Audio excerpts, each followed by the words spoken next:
બોલ મારી અંબે જય જય અંબે. હમણાં હું પાલનપુરમાં છું. કંથેરિયા ધામ સેવા કેમ્પ અહીંયા ચાલી રહ્યો છે ને આ કેટલા વર્ષોથી ચાલે છે અમારો 5મો વર્ષ છે.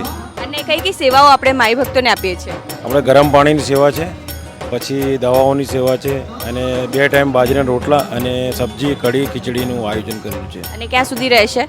અમે લગભગ 8મથી ચાલુ કરીએ છીએ અને 12 સુધી સમાપ્ત કરીએ છીએ. અને કેટલા વર્ષો થયા અમને?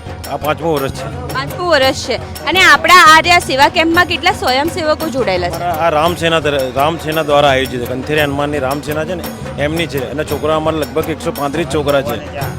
તેલ માલિશનું પણ રાખીએ છીએ. રાત્રે માલિશ હોય છે અને દિવસે ગરમ પાણીનો શેક કરી છે, હાથ પગની માલિશ કરી. અને આરામની પણ સુવિધા છે? આરામની પણ સુવિધા છે, બાથરૂમ પણ છે, લેડીઝ માટે અલગ વ્યવસ્થા પણ કરેલી છે. 135 છોકરા હોય છે. બરાબર. અને અહીંયા કઢી ને રોટલા, કઢી ખીચડી પણ અહીંયા હોય છે. એટલે જે પણ માઈ ભક્તો અહીંયાથી પસાર થતા હોય જરૂરથી આ સેવાનો લાભ લેજો. બોલ મારી અંબે જય જય અંબે.